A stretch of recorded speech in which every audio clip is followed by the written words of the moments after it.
irregular narrow complex tachycardia ဆိုတော့ atrial fibrillation အဲ့ဒီ atrial fibrillation မှာနောက်ဆရာနော်ဒါဆိုရင် atrial fibrillation ပုံလေးပေါ့လေဒါလေးကပြီးတော့ဒီမှာကြည့်လိုက်ရင်ဆရာ ST segment တွေကဘယ်လိုဖြစ်သွားလဲဒါလေးတွေကဘာ vibration down sloping ဟုတ် downward sloping regression လားဟုတ်ကဲ့အဲ့ကြတော့ဒါဘာကိုပြလဲဆရာ because therapeutic ကြောက်နေဖက် ဟုတ်ကဲ့ therapeutic အဲ့တော့ဟုတ်ကဲ့ဆရာဒီကောင်ကလေကျွန်တော်တို့တကယ်တမ်း atrial fibrillation မှာတကြောင်စင်ပေးထားတာအဲ့တော့တကြောင်စင်ပေးထားရက်နဲ့တောင်မှ rate က ventricular rate ကမြန်နေတုံးပဲဆိုလိုချင်တာကတကြောင်စင်ထပ်ပြီးတော့ dose တိုးဖို့လိုမယ်ဆိုတဲ့အဓိပ္ပာယ်ပေါ့လေတကြောင်စင်ကျွန်တော်တို့ပေးထားတာမှန်တယ်ဒါပေမဲ့ atrial fibrillation ကအခုချိန်ထိ rate က control မရသေးဘူးဒီမှာဆိုရင် rate တွေကမြန်နေတုံးပဲလေ irregular narrow complex tachycardia တွေဖြစ်နေတုံးပဲဆိုတော့တကြောင်စင်တိုးမလားတိုးမတိုးကျွန်တော်တို့ကြည့်ရမယ်ပေါ့နော်ဒီ case ဆိုလို့ရှိရင်ဟုတ်ကဲ့နောက်တစ်ခုကဒီဘက်ဘေးမှာဒီဟာတွေကြတော့ဆရာ မှာလည်း fibrillation activity ပြရတာဟုတ်တယ် fibrillation လည်းပါတယ်ဆရာဒါကလေ P wave ကပျောက်တာတဲ့ဆိုင်ဒီမှာ fibrillation activity တွေလည်းတွေ့တယ်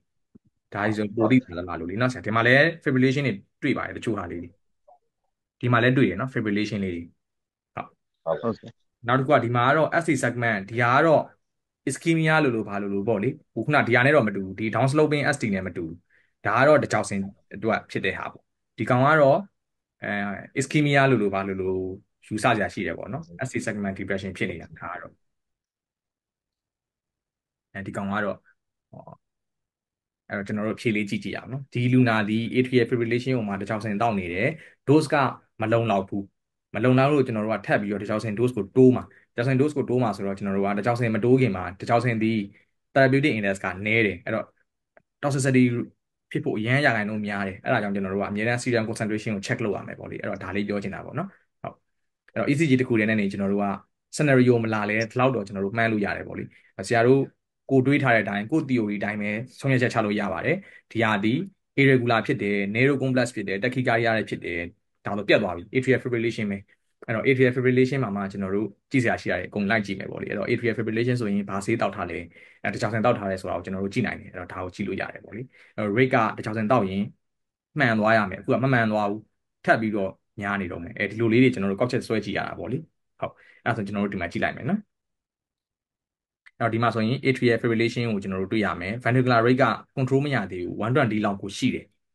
အဲ့တော့ဒီမှာကျန်တာတွေကတော့ normal ပဲ down sloping ST segment depression ရှိတယ်ဒါဆိုရင်ဒါကတစ်ကြောင်စင်တောက်နေတယ်လို့ကျွန်တော်တို့ပြောတာနောက်တစ်ခုက horizontal ST segment depression တွေလည်းတွေ့ရတယ်ပေါ့လေဒါကတော့ ischemia ဟုတ်မဟုတ်ကျွန်တော်တို့မသိကြဘူးပေါ့လေအဲ့တော့ဒီမှာကတော့ကျွန်တော်တို့ဘယ်လိုပြောလဲဆိုတော့ ventricular rate ဒီ control ဖြစ်မနေသေးဘူးနော်ST segment depression ကတစ်ကြောင်စင်တောက်တယ်လို့ပြောတယ်တဲ့တစ်ကြောင်စင်တောက်တိတိုင်အောင်ကျွန်တော်တို့ control ဖြစ်မနေသေးဘူး